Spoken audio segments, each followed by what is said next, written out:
Now we turn our attention to Istanbul in Turkey, because James Le Mesurier, the co-founder of the White Helmets in Syria, has been found dead in a street there. These pictures from earlier show the area where his body was found, just outside his office where he also lived. And it was from there that he ran an organisation that trained White Helmets volunteers who would then work inside Syria. Now this is archive footage of the White Helmets working in areas in Syria controlled by opponents of the Assad regime. They were nominated for the Nobel Peace Prize for their work treating and evacuating civilians caught up in the conflict, particularly in areas hit by bombing. However, the White Helmets also became part of the battle around information in Syria. The Syrian government and its allies Russia and Iran have repeatedly accused them of aiding terrorist organisations. Last week, the Russian Foreign Ministry tweeted, "The White Helmets co-founder is a former agent of Britain's MI6 who's been spotted all around the world in the Balkans and the Middle East. His connections to terror groups were reported back during his mission in Kosovo."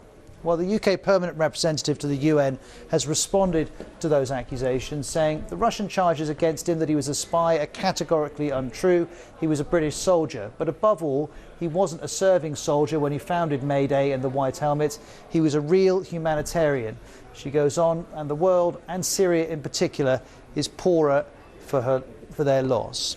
Now, the cause of James Le Mesurier's death is not known, but here's our World Affairs correspondent Caroline Hawley on what we do know.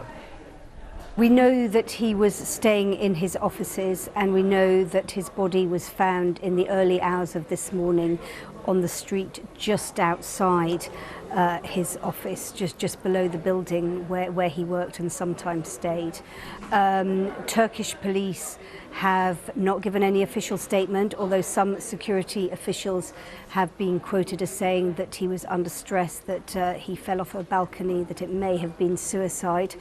But I think because of the background to this, because of the disinformation campaign you spoke of, there are some, of course, who will speculate on whether foul play was involved, and I think that is why the UK's representative to the UN, who we just heard from, said that there must be a thorough investigation. She said the causes of his death weren't clear, and that the Turkish authorities needed to really investigate the death properly. And speaking of those allegations, is there any evidence that the White Helmets or Mayday worked with jihadist groups in Syria?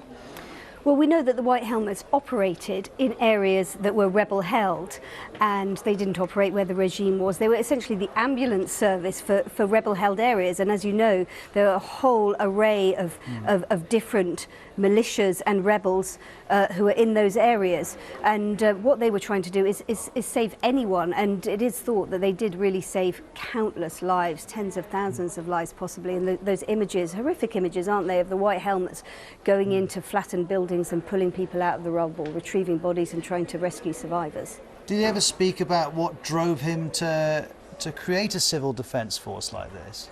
He was moved by the plight of the Syrian people, and he said he was very, very proud of the White Helmets, who he basically helped set up the White Helmets. He helped get them funding, get them training, get them equipment, and he was very, very proud of them.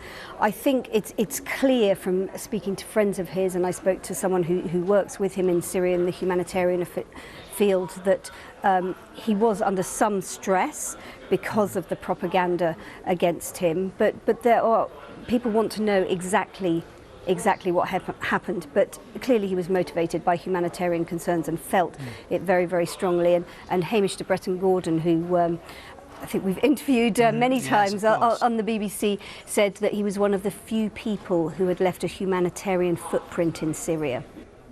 And there's more on his life on the BBC News website.